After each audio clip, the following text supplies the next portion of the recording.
भाई भुलक्कड़। किसी जंगल में एक नन्हा मुन्ना हाथी जुगनू रहा करता था, जिसकी नन्ही सी सूंड, नन्ही सी दुम और बौना सा कद था। वो बड़ा हंसमुख और यारों का यार था। इसमें सिर्फ खराबी ये थी कि जरा दिमाग का कमजोर था। इसे कोई बात याद ही नहीं रहती थी। तमाम हाथी बनमानसों से नफरत करते थे, क्योंकि तकरीबन 100 बरस पहले किसी बदमानस ने एक बड़ा सा नारियल किसी हाथी के मुंह पर दे मारा था। इस दिन से तमाम हाथी बनमानसों के दुश्मन हो गए। ये बात जुगनू को कई बार समझाई गई, मगर मियाँ जुगनू तो थे ही भूल भुलक्कड़। कई बार कान पकड़ कर तौबा की कि अब बनमानसों के बच्चों के साथ नहीं खेलूंगा, मगर दूसरे ही दिन सारी तौबा भूल जाता और फिर इनके साथ कबड्डी खेलना शुरू कर देता। हाथियों के दूसरे दुश्मन तोते थे। हाथी इनसे बड़ी नफरत करते थे। बात ये थी कि एक दफा कोई हाथी बीमार हो गया, इसलिए हाथियों ने तोतों से कहा कि शोर मत मचाया करो, इससे मरीज की तबीयत खराब हो जाती है। मगर तौबा, वो तोते ही क्या जो टैं टैं करके आसमान सर पर ना उठाएं। उस दिन से हाथी तोतों से भी बैर रखने लगे। जुगनू के माँ बाप और यार दोस्तों ने इसे ये बात भी कई मर्तबा बताई थी और कहा था कि तोतों से हमारी लड़ाई है, मगर मियाँ जुगनू बनमानस वाली बात की तरह ये बात भी भूल जाते और तोतों को अपनी पीठ पर चढ़ा कर सारे जंगल में कूदे कूदे फिरते। मियाँ जुगनू की ये हरकतें देखकर हाथियों ने इससे बोलचाल बंद कर दी। तमाम हाथी इसको बेवकूफ़ कह कहकर चढ़ाते और इस पर फुफ्तियाँ कसते, मगर जुगनू को किसी की परवाह नहीं थी।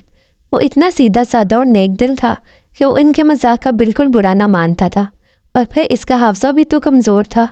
इसे याद ही नहीं रहता था कि कौन दोस्त है, कौन दुश्मन है, कौन सी बात अच्छी है, कौन सी बुरी। एक दिन जुगनू जंगल में टहल रहा था कि ऐसा मालूम हुआ जैसे एकदम ज़मीन फट गई हो और वो इसमें समा गया। असल में शिकारियों ने गड्ढा खोद कर इसे घास फूस से ढांप दिया था, ताकि हाथी इसके ऊपर से गुजरे तो नीचे गिर पड़े और फिर वो इन्हें पकड़ ले। किस्मत की बात मियाँ जुगनू ही की शामत आ गई। एकदम ऊपर से गिरने से मियाँ जुगनू को बहुत चोट आई थी। थोड़ी देर तक तो इसकी समझ में ये ही नहीं आया कि ये हुआ क्या।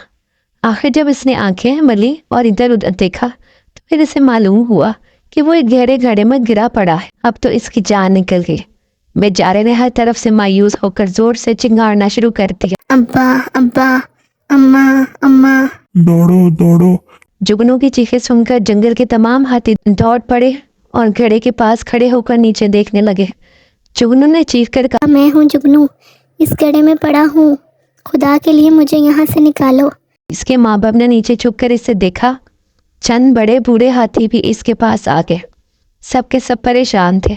अम्मी के समझ में ना आता था कि जुगनू को इस मुसीबत से किस तरह निजात दिलाई।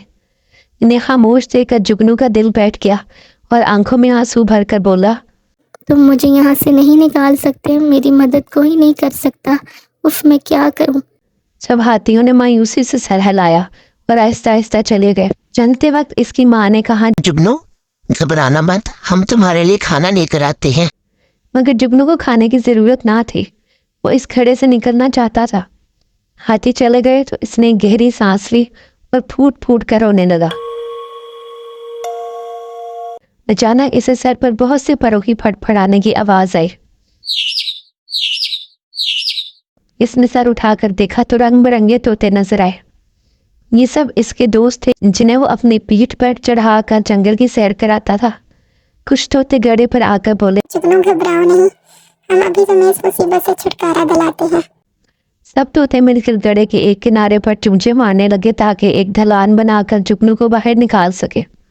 इतनी देर में बनमानस भी वहां पहुंच गए और तोतों की मदद करने लगे। कुछ ही देर में गड्ढे को एक ढलान में तब्दील करके जुगनू को बाहर निकाल लिया गया। जब सब हाथियों ने यह मंजर देखा तो बहुत शर्मिंदा हुए। जुगनू के कहने पर तोतों और बनमानसों ने हाथियों की तरफ दोस्ती का हाथ बढ़ाया और सब हंसी खुशी जंगल में रहने लगे।